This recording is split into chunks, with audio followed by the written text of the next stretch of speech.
Hey guys, Lisa Callaghy here to show you how a student will access their Savvas workbook page that you have pulled out of Savvas and uploaded into Schoology as an assignment. All right, so let's get started. This is the third video of the series on how you can get a Savvas workbook page from one of your Savvas products to be able to be edited and turned into you. And we're using, instead of Savvas, because the Dash product isn't working, we're using Schoology to do that. So this is the third video on how a student will access that actual workbook page. So I'm logging in right now as a student, and I've already created that assignment.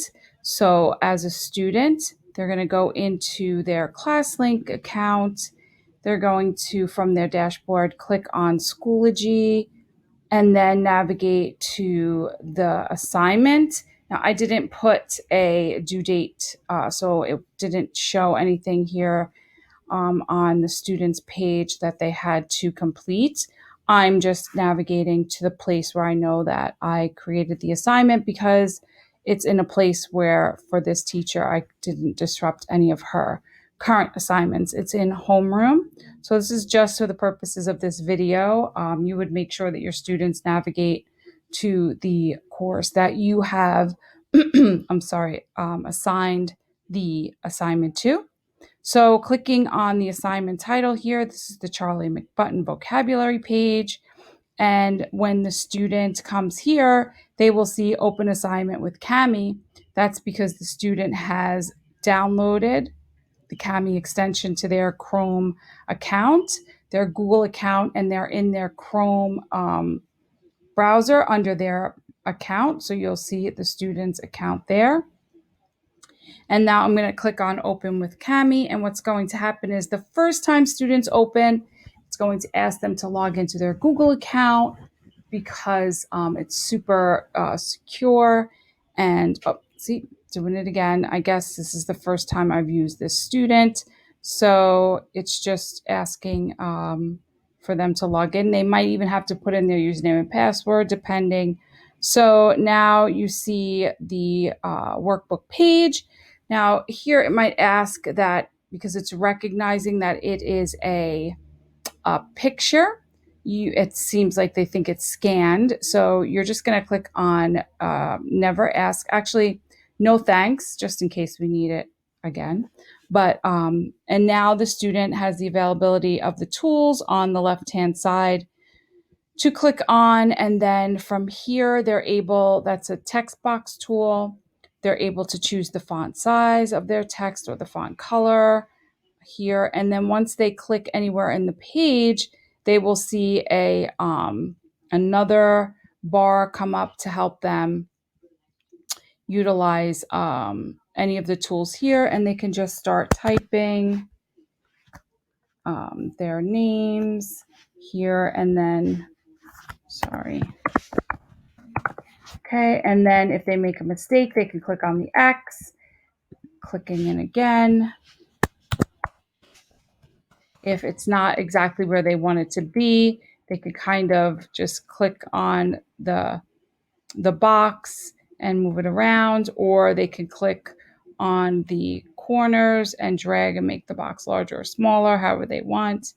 And then they can click anywhere here on the page again, since the text box tool is selected, and then they could just start typing, moving things around, opening it up however they want. So once they're finished, okay, they come into where it says turn in on the menu bar. And I highly suggest that students click on save now when they're ready to turn, before they turn in, because it does save changes, but it's every couple of minutes. And if a student does something at the end and then comes and turns in before the saved change automatic saving comes up, it won't save the last thing that they did. So clicking on save now will allow everything that they've done up until the point where they click on turn in to be saved. So that's all changes are saved. And then they click on turn in. So now Cami is taking that document and it's bringing it back into Schoology after it has been edited, and it's preparing the document for the student to submit. So this is the submit page, submit window for the student. You'll see that the students their actual PDF or Cami document is here. They also have the ability to do a voice recording. They can also upload another file if they'd like. They could come over here and click on create and type anything. If there's anything else that you required them to do, not just do the workbook page, but if there was anything they needed to type, such as a paragraph or anything like that, they can put it here. And then if there's any resources that they have saved in their resources in Schoology, they can always upload from there. Okay.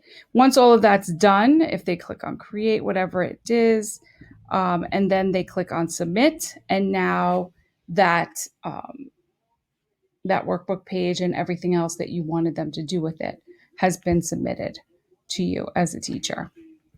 Okay, guys, so if you're interested in seeing how you would access this from the teacher perspective, there is the video in Schoology. There's multiple videos in Schoology on Cami, but the one that you're looking for is the one that says accessing student work, submitted work using Cami as a teacher. Not really sure of the exact name of it, but it's there, and you could look at that video to help you with what teachers should do next after work has been submitted using the Cami extension. All right, guys, I hope this helped. Have a great day.